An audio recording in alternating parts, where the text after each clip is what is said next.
team fights.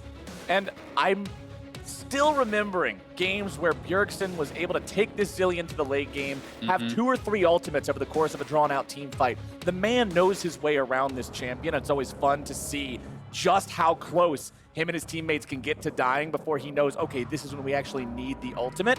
So we'll see how that works up against Jensen's Orianna here. We haven't seen a lot of Zilean recently, so this will be a lot of fun.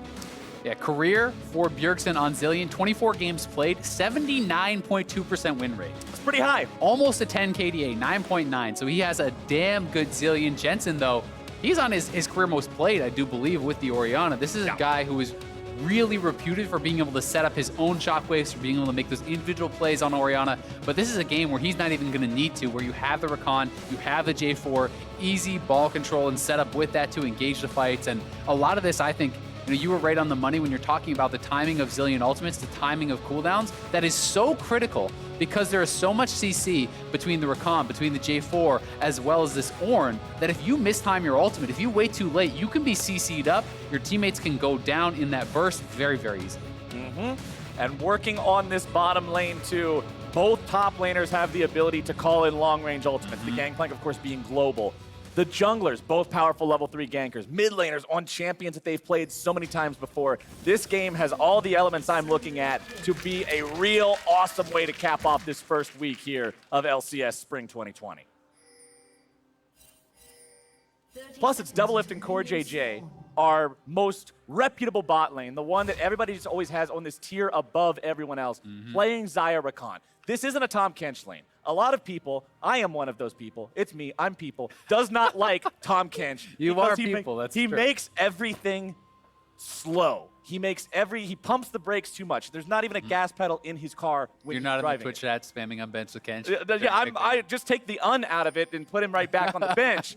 Xayah Rakan is so much more fun to see because of the playmaking, because of the opportunity to shine as a bot lane duo. It's that playmaking, right? It's the agency to create things, to make things happen, where I think you see the truly great players shine, right? And that is why we've seen Core JJ as an MVP, as a guy who can make things happen for the team, who can be that primary engage and can be such an electric player. So this is very, very exciting. And I've got to say, it's going to be really fun to watch this 2v2 on the bottom side. Doublelift is a guy who is incredibly confident, right? And when people were asking him about who he thought the top bot lanes were actually in the league, he pointed to Sven, he pointed to Kodisan. I have not heard him mention Kobbe whatsoever. So this is something where I think if you're Kobbe and you're coming into this league, you want to prove that you are going to be competing at the very top. And the best way to do that, take down Doublelift and Core JJ. If you want to be the best, you got to beat the best. And what better test than these two guys right here, bottom side. Double MVP bot lane. Yeah, Biofrost just hanging out here inside the brush. Top side, you can see Broken Blade getting pretty aggressive onto Impact early on in this lane. Grasp of the Undying on the Gangplank makes him so very effective at extended trade. It really does. And Impact, he is actually starting Spellbook, so your early laning is weaker. This ward has not yet spotted Surenfire, and Broken Blade could be in trouble. He's level 1. Broken Blade just getting level 2. Step backwards so he does not get knocked up by the Surenfire combo. He still takes a little bit of damage there, but keeps all summoner spells intact, and honestly, he's in good shape. Yeah, that was great. Being able to actually be in range for the experience, level up, made him quite safe, and then the fact that he had the little sidestep on the knockup, guaranteed nothing was going to come from that. And now it's Dardoch's turn down here on the bottom side. Here they go. There it is. Doublelift going to be the one who gets jumped on. Kobbe putting down some damage. Doublelift's going to be ignited. Seeing if they can bring Dardoch in here to finish it off. The CC is down and Doublelift is gone. First blood, TSM. Biofrost just having a great engage there, despite the fact that Doublelift actually flashed.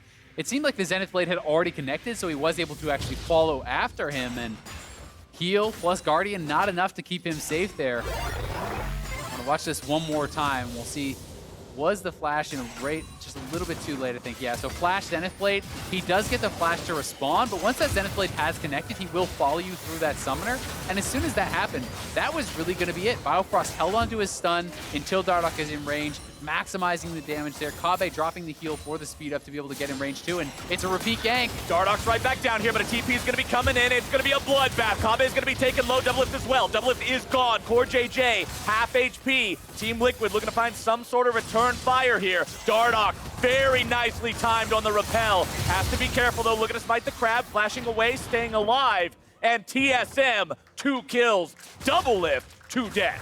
I mean, if you're on the Dardoch hype train, this is what you have signed up for. This is what you want to see. The aggressive, dominant early jungler is what TSM have been wanting, and they're getting that. 2 early kills down on that bottom side before his first base. That is incredible to see. And this one was even more costly for TL as Doublelift expended his teleport to get back to lane. And then out of the brush, here's Biofrost coming from behind you is Dardoch, who had just had great pathing to actually sneak around outside of vision, caught them completely by surprise. So even with the impact teleport, there's actually nothing to really help out there. And I've got to throw a little bit of criticism Impact's way, who could have actually teleported to that river ward and maybe made a bigger impact because he was a little bit late to actually join that play as a result of the TP placement. But Broken Blade, soaking up the experience, soaking up that CS on the top side. It's level 5 to level 3 in the top lane, as Impact does just ding 4, but that's a significant lane advantage, and he has TP, so he's sitting pretty. Schernfire going to be looking for this top lane here yet again. Flash followed by flash, but Schernfire will not manage to get the follow knock up there. So that means Broken Blade again just walks away. Yeah, that was the attempted flag and drag, trying to redirect the knock up with the flash once Broken Blade had done that, but not quite on target, not able to knock him up. And like I said, Broken Blade had TP advantage because he didn't have to go down to that bottom side, so he's going to TP right back in. He's now being protected by Dardoch. He has the Sheen, so Impact in a little bit of trouble here. You know, he's going to be at a pretty significant lane disadvantage. Dardoch also having the Dark Seal in inventory with a 2-0 start. He's feeling confident. He's saying, all right, let's get some more stacks. Let's get some free AP. That item becomes incredibly cost efficient. If you manage to get stacks on it, it's worth a lot more money than the 350 you pay for it. So he's counting on continuing to snowball this early lead here.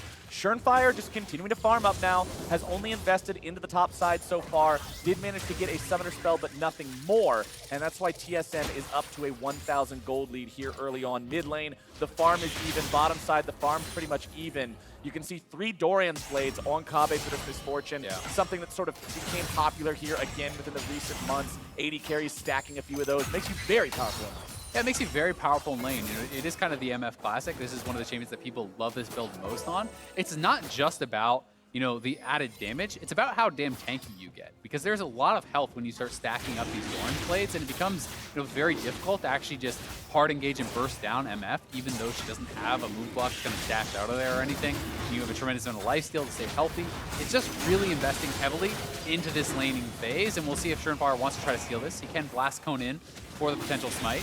Pulling it away just to make sure it stays out of his range, and TSM will successfully secure the first Drake of the game for themselves, just shy of 7 minutes in. Ocean Drake under their belt, and Cloud will be number 2 that spawns about 5 minutes from now. Yeah, Ocean always feels so nice having that in-combat regen.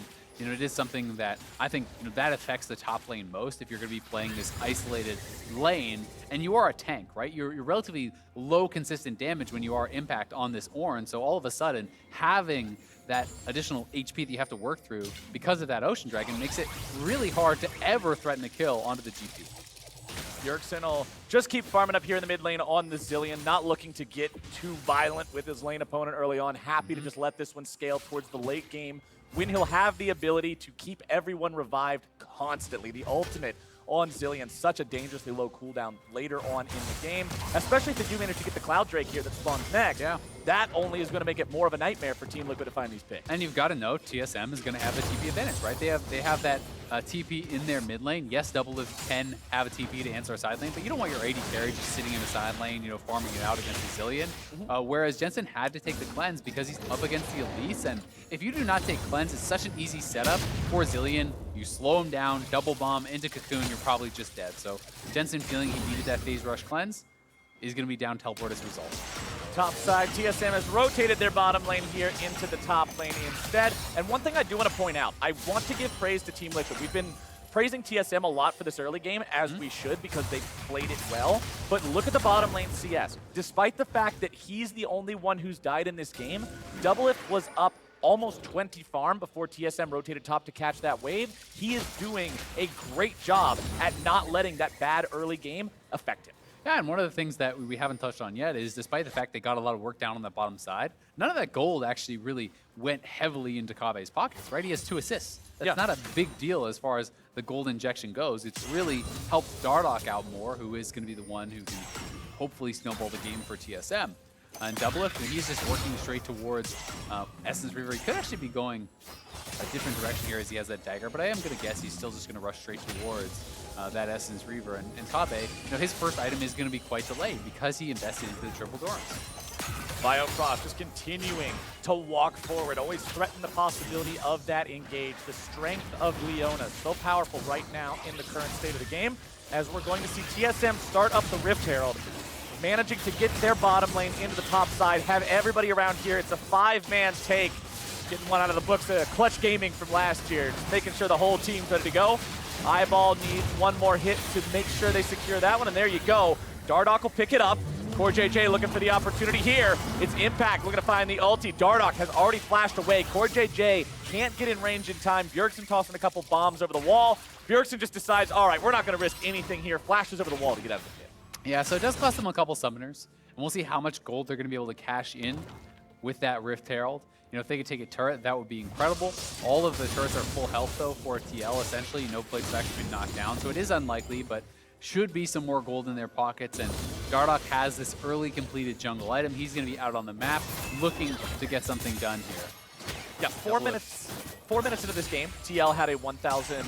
We're at a 1,000 gold deficit. Now 10 minutes into the game, it's only a 500 gold deficit, so they're doing a good job of not only just stopping that bleeding, but making sure that TSM can't keep finding anything. And this is always one of the things that people talk about with TL, is that all of their laners are so good, they often just beat you by LCSing you. They often just beat you by creating these incremental advantages here and there by being more efficient. And that is one of the things that makes it really, really tough to kind of cement a huge advantage against them, as they are looking for Doublelift. Remember, he has no ultimate. Biofrost did force that, so if he shows up here, he's probably in trouble, but he will walk it out. That time the flash is on time. Gets away from the Zenith Blade. Keep your eyes on Dardoch, though. His hand's still glowing with the purple, means Shelly is ready to summon. 11 minutes into the game means there's still 3 minutes of plate timers left, so he's not particularly in any rush to use it. He's still got it under his belt for a little bit over 2 more minutes. We'll see where TSM wants to drop it. I mean, I think they want to try to crack this top lane turret, right? You send a lot of members up there. It's now down to 3 plates. Shelly will get you 2, so if you can get any sort of a kill, that will set you up very, very well for that. Jensen also going for a bit of a new age build. This is something that's gaining a lot of popularity. Grabbing the Super Soaker here without actually playing Glacial Augment. He has that early Hextech GLP. People are just taking this kind of in lieu of Ludens, right? It is less burst, it is kind of less damage there, but it gives you a lot more utility. And when used, especially in combination with the Phase Rush, it gives you a lot of control in these team fights, right? You're slowing your opponent down, you're speeding yourself up with the Phase Rush, and you can sometimes really kind of outmaneuver them and set yourself up for your own shockwave. Set yourself up for your own kind of fighting gauge a little bit better than you could with something like. And when you've got a carry on your team like Doublelift, you know you're going to have damage. You don't need the little bit of extra edge that a Ludens would give you over a GLP in particular. If you look at the builds too, Schernfire going with the Warrior on the Jarvan, going for the Chad build, wants to make sure when he goes into gank you, somebody's going to die. Yeah, I mean, you have that pure tank from Impact, the Ornn up on that top side. Rakan is going to be building probably a fairly tanky build. It's just going to be this lane swap here, looking like a trade of towers. Impact just trying to clear out as much of the wave as he can. He wants to just delay this. And, he is going to be able to delay it a little bit, but the Rift Herald is going to come down, and this will be turret going their way. They should have this before TL can crack it up on the top side, but TL will be able to trade that top lane turret. The question is just, how far can TSM go? They are just going to continue walking this down, and we see Jensen and Schernfire making their way over from mid lane, but they're at least going to get another charge here out of Shelly. And plates are still up. That's great for getting money, but it means they do take so much longer to tear down. So you're going to have TL members up there for a while now. Shelly will get that second charge off TSM. So many people still around this bottom half of the map. Yeah, excuse me, and made a little bit of a liar out of myself. I mean, they didn't actually finish off that top lane turret. They will eventually, as Doublelift does TP back up after that Essence Reaver buy, and should be able to grab the solo turret gold, which again, that's something you always have to kind of take into consideration. TSM do get first turret, but that gold is actually split between 4 members who are down there, or 3 members who are down there, whereas Doublelift is going to get all of this in his own pockets, which is almost always more effective. It is just better to have completed items, so funneling all the gold into one carry is going to get you more bang for your buck. That carry, Essence Reaver up and running, has the free boots and inventory from the inspiration tree. So often you see AD carries, free boots and biscuits is just such a good deal. A lot of AD carries always want to go for it. Doublelift has that ready to go, so he's going to be a threat in these team fights if we get to see a bigger fight break out. You've got the Iceborne Gauntlet already completed on Impact. There's a lot of physical damage coming out from both the MF and the Gangplank.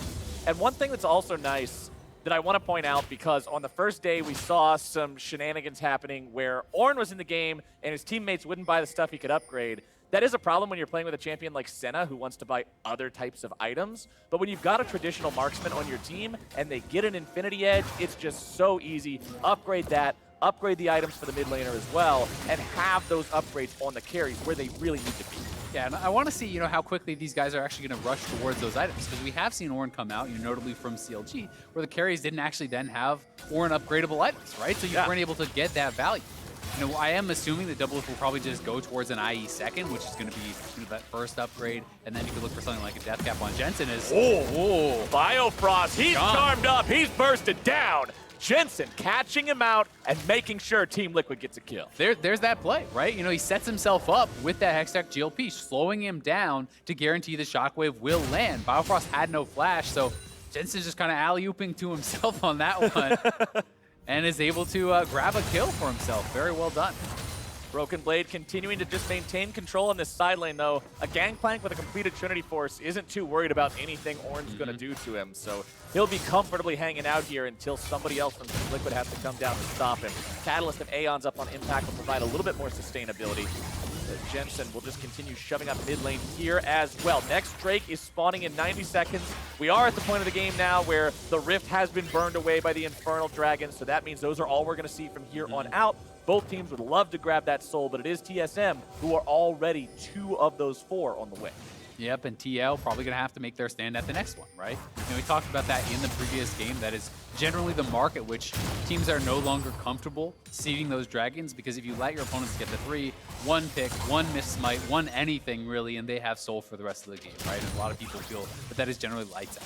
So I am expecting TL to try to farm it out, try to get as prepared as possible, and look to reset in the next 15-20 seconds to try to go for that. They do have the opportunity to try to trade for a Herald or try to take Herald first, but then you risk being late to that dragon fight, and that could be very dangerous. And with the dragon coming up soon, with Herald being alive on the map, always important to do stopwatch check.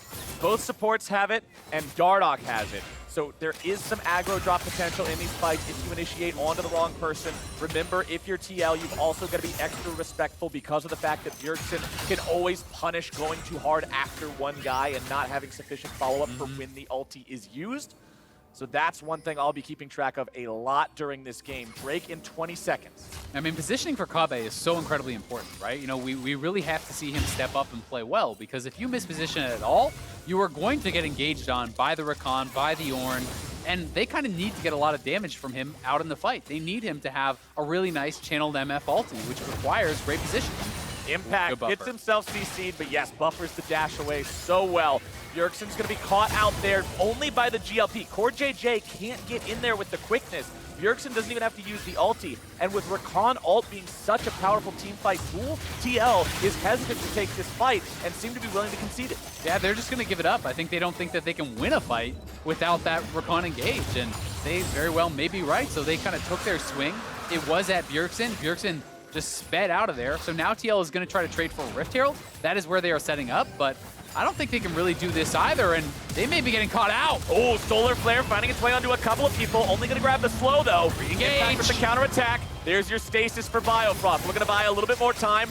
Won't be hard CC'd, but will be exploded. It's Jensen grabbing the second kill of the game for his team. Yeah, one-way trip for Biofrost when they are not able to follow up on that engage. He flashes forward, he looks for the kill. They couldn't do it. TL kited out using the Xayah ultimate. It's hard for TSM to chase through those feathers and look to try to punish and then turn around with that Ornn ultimate. There's no Braum to actually shut down that Ornn engage, so he is going to be really having a good time in this game. Ornn and Xayah ultimates together are such powerful zone control and disengage. Unless all 5 people are on the same page and in range, it's just nearly impossible to ram your head into the wall hard. Yeah, I mean, are you going to run through feathers and an Orianna bottle? It's probably not going to work out very well for you. So here this is one more time. flash, ultimate comes down, but you'll see Jensen positions the ball forward. There's multiple feathers down there too, so it's a good stopwatch to deny the initial turnaround from Biofrost, but Leona is a one-way champion. The engage has to work, or that is what it looks like. You kind of slowly waddle away as you die, and unfortunately for him, that was the case here. Bjergsen, though, going to be passed off the blue buff, and TSM still in a great spot. They have 3 dragons, and they're going to be 1 away on Soul. They really have 4 chances, right? You know, Soul only goes away if TL takes 4, and they have 0 dragons right now. So TSM is going to have a lot of opportunities to get a potentially game-closing buff for this game. And when you think about it in terms of raw time, this game has been being played for 19.5 minutes. Team Liquid is at a minimum 20 minutes away from a Dragon Soul, which means that's longer than the game's already been played from here till now. So it's quite a while. TSM feeling comfortable in that department at least. You can see Broken Blade working towards the second item here on the Gangplank. Finally, Kabe getting the first fully completed item done. It seems like Doublelift was done with the Essence Reaver miles ago. Rapid Fire Cannon now completed on that Xayah as well. Let's see what Kabe wants to go for next. Yeah, so if that looked like a funny exhaust to you, that's Impact just actually cycling through the spellbook. He wanted his teleport back available, so that is why he expended that summoner, you know, kind of working his way through. Jensen, I'm assuming, will be going towards a death cap, and they do have Rift Herald, so they are going to actually drop that. I do believe they actually took it during the replay after killing off Biofrost, so I don't think that was really on screen, and should be able to knock down this mid lane turret here, get themselves some more gold back. Impact now at level 12, so he can access his own item upgrades. In the next subsequent levels, he can start to upgrade his teammates' stuff. So you want to see TL prepared for that.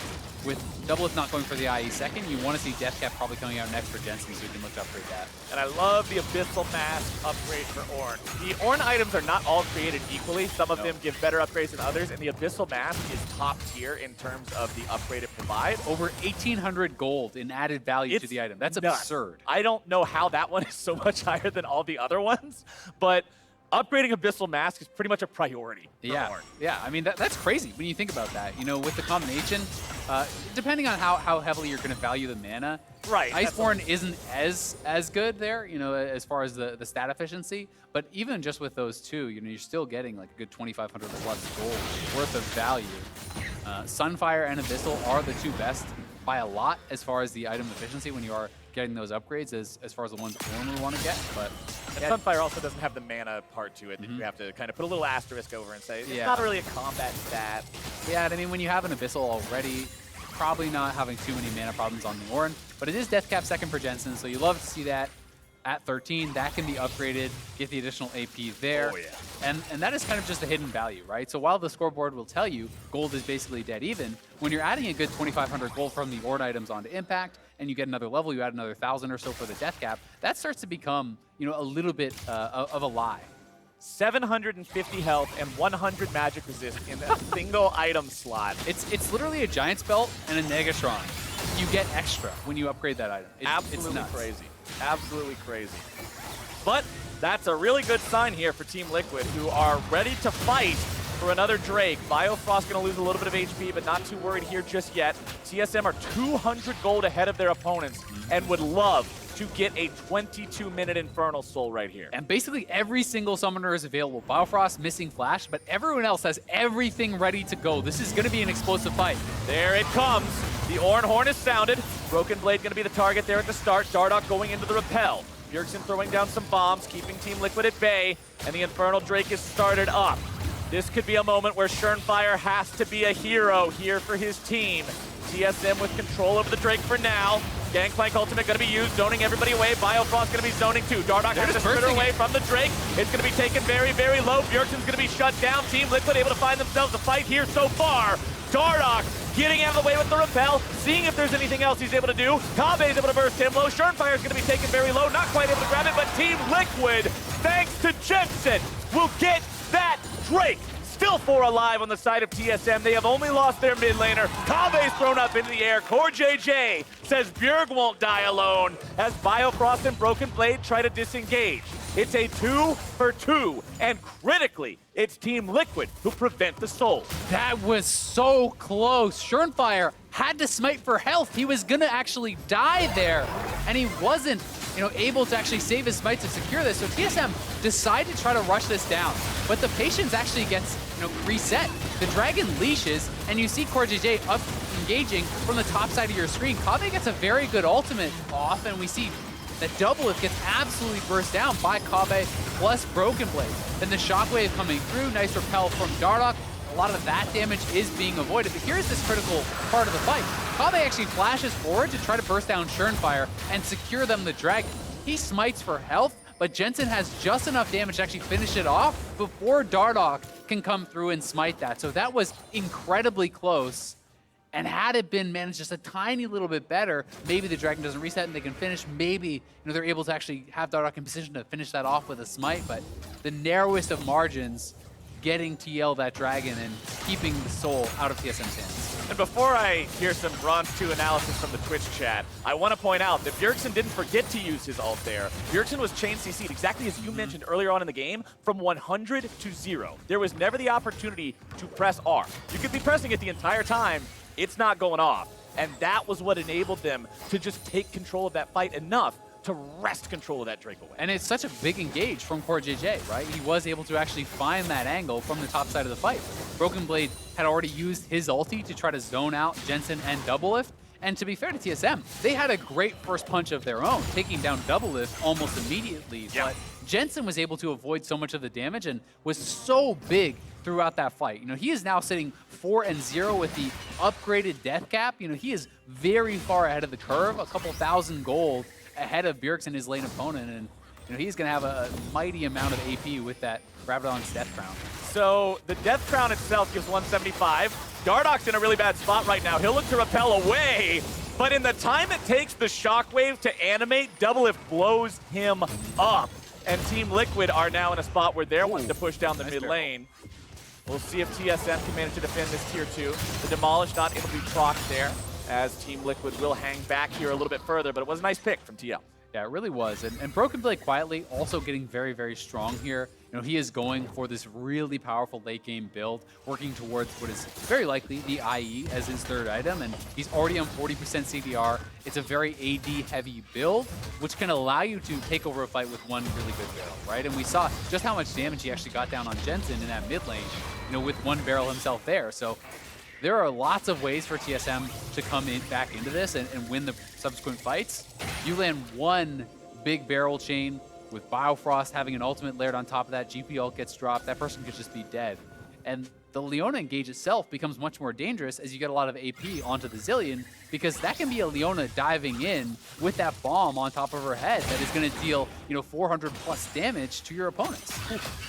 That, plus the sunlight also that you're going to be getting from it, from the fact that her Eclipse is going to pop off, her Aftershock's going to be popping off, MF ult all over the place. Big team fight potential here from both of these sides. And with this game still being within 2,000 gold, this is exactly what I was hoping for from TL versus TSM. This is what I wanted to see. Drake in 1 minute. I feel like the Drakes, even though there's only a 1 minute difference from what they are between what they were 5 and 6, it just feels so much more frequent. And for TL, that's stressful because every single one of these you cannot afford to give away.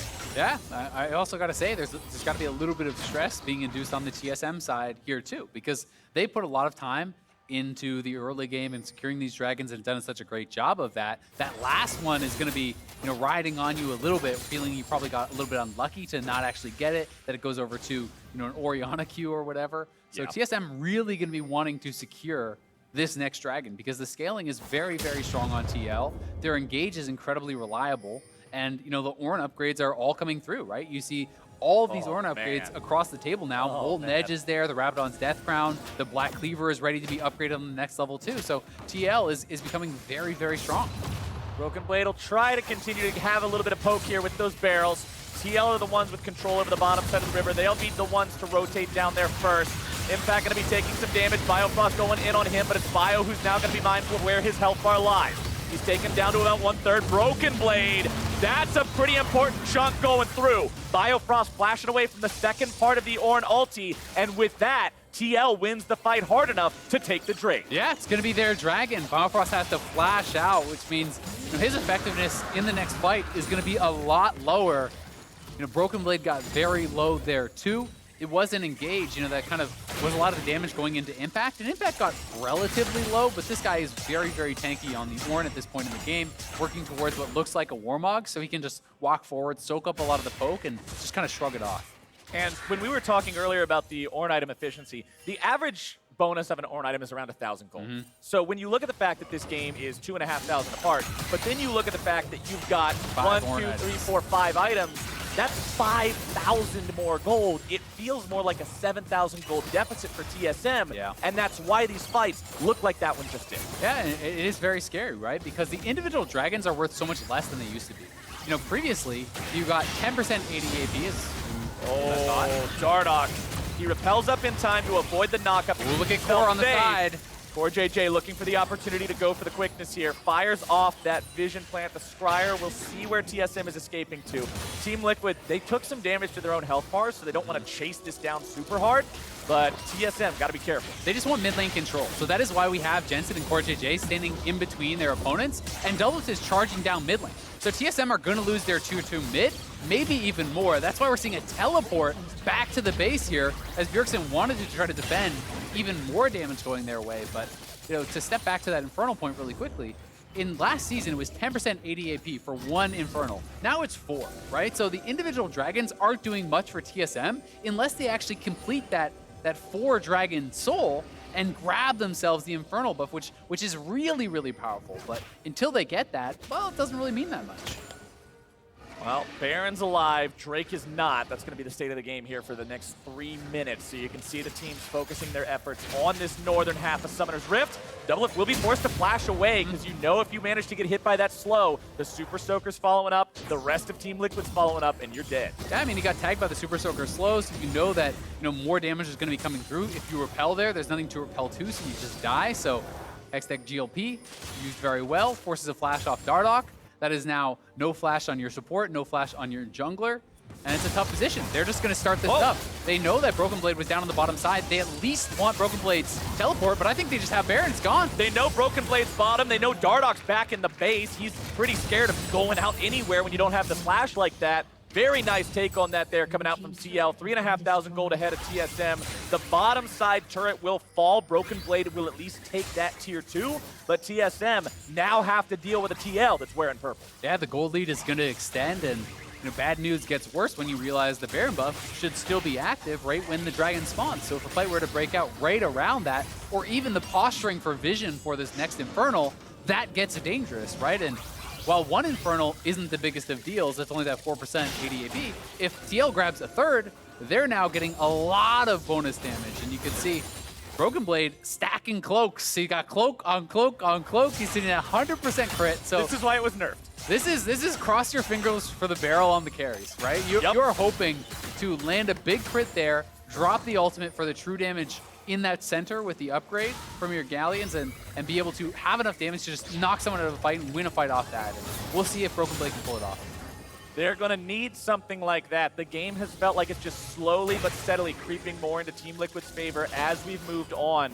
Dardoch did sell the Dark Seal, was not able to snowball the game any further after those good first kills that he got on the bottom lane.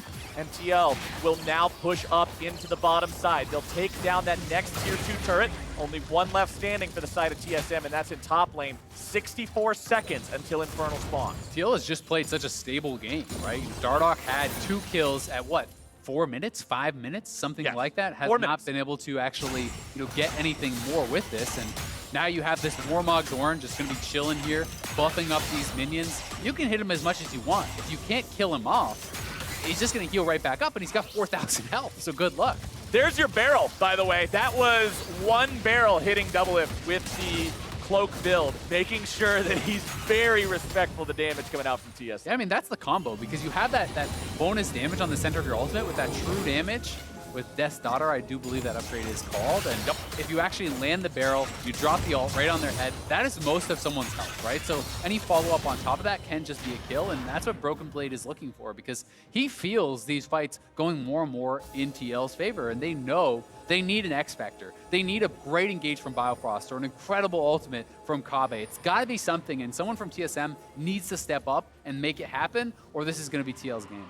Kabe just now hitting 3 big completed items. Doublelift sitting on 4.5 of those as the Drake falls for Team Liquid. And what was a 3-0 Drake game has now put both teams at soul point. Yeah. TSM now feeling the same pressure that you've got to get the next one. And you'd way rather have 3 Infernals late into the game, right? You know, it's just more effective when you have this much flat AD and AP. That triple Infernal is incredibly valuable, and TL gonna walk it in, get an uncontested inhibitor here. They can head right down towards bot lane. The Baron buff has expired, thankfully for TSM, as they should be able to wave through this no problem. And the question for TSM now becomes, how much are you willing to give up? Where do you draw the line? Where do you fight? Because TL just showed they can walk into the base and take something in 5 seconds. Yeah, and I think you really cannot afford to give up much more than they have, right? Losing 1 inhibitor is okay. That was to the Baron buff. They know that's now expired, so they have confidence in their wave clear, but this is going to be the Ornn ult zone him off the turret. Impact starting it up. Biofrost thrown up into the air, but he's the only one. CoreJJ half HP. Jensen going to be walking out now as well. Broken Blade looking to find those barrels. Nice sidestep coming out from Team Liquid. CoreJJ below half, looking to find some sort of damage. Doublelift goes after Kabe. Manages to scare him back, and they get the ulti out of Bjergsen. Yeah, they get both summoners off Kabe and the Zillion ultimate there. That is huge for TL as Doublelift step forward, forcing those major cooldowns. I think TL are just going to go for the throw here, going to look for this second inhibitor, as they know those key cooldowns are missing. Impact getting a knock up onto Bjergsen. Zillion ulti 3/4 of the way back up already. Schernfire doing a good job buffering away from the CC. Biofrost nearly going to be killed right here, down to 5% HP, but Kabe with a good ulti keeping his support alive, keeping TL zoned off. They will hold the line, but if you are TSM, you are now very nervous about this next dragon. This next dragon spawns in 3 minutes. Kabe will not have his flash. And as the misfortune, going up against a Rakan with flash, a J4 with flash, and an Ornn with flash, good luck staying safe. That becomes very, very difficult. So TSM have got to get something going for themselves here, have got to establish vision control around that next dragon if they want to stave off the 4 consecutive Infernals and that Infernal Soul, which probably is just going to be lights out if TL get it. And looking in the inventory of CoreJJ, you can see the Shurelya's Reverie now complete for even more engage options. TL knows how hard they've been winning this game, and they know that all they need to be able to do is just find one person on TSM, get that pick, and the game is over. That could help enable that. We'll see if that ends up making a big difference here. As we are 2 minutes away from Infernal, we are 45 seconds away from Baron. TSM still contending with 1 inhibitor down there in the mid lane. They need that Wombo combo. They need Leona CC into an MF ult, into a big broken barrel, onto one of these carries, but it's just so hard to find. It is really, really hard. And on the other side, there's such super powerful carries with Jensen and Doublelift that one misstep and you're just dead. Jensen has nearly 800 AP at this point. You know, with double large rod items plus the triple Infernal, he is insanely strong. And one of the weaknesses of this cloak stacking build for Broken Blade, granted you can't do this build anymore because they're only 20% now anyway, but your item slots become a resource. Yep. Despite the fact that Broken Blade has 2,000 gold in inventory, if you don't have enough to just upgrade straight into the Infinity Edge or one of your other items, you can't use the gold. Yep, yeah, exactly. I mean, it's an 800 gold cloak, and you need 3,400 for that Infinity Edge, right? So until he has the additional 2,600 gold, you're just going to be chilling on that. And he is getting close to it, to his credit. He's at 2,400, but TL not going to wait. They are on the Baron. Close only counts in horseshoes and hand grenades, and Baron is spawned right now. TL will be scared away from it by the Gangplank ulti. Impact trying to zone the rest of TSM away. Here comes the Ornn Horn! Biofrost caught out. Damage continuing to pour through. Flash over the wall will keep the TSM support alive. But with him at such low HP, you have to wonder, can TSM stop it twice? Yeah, I mean, I think that TSM are just saying we can't fight before IE. So Broken Blade stayed in the side lane to farm up the IE gold. He dropped the ultimate though, and now there's no flash on Biofrost, so it's up to Dardoch. CoreJJ zoning everybody away. It's actually Doublelift who secures the Baron. Schernfire's nearly going to be killed. TSM looking at this. Maybe this is your opportunity. CoreJJ could be in a bad spot. Bjergsen looking to run away. Going to be taken very low. Make it rain coming down. Not going to find a slow onto anyone. Broken Blade continuing to walk out of this one. Infernal Drake critically. 20 seconds still left before it spawns. It gives these teams some time to reset, but Doublelift is already on his way to the bottom river, to the Scuttle Crab, to get ready and set up shop. Yeah, that's the problem. TL are going to be the first ones there, so again, TSM is going to be having to face check into them with no flash on Biofrost. there's no one on TSM who can safely walk forward into these brushes. So it's all coming down to this. I think whoever wins this fight is going to have a stranglehold on the game. This is Armageddon for these two teams, and Biofrost is not long for the world. He is gone. Impact barely going to be kept alive there. Schernfire also looking to walk away.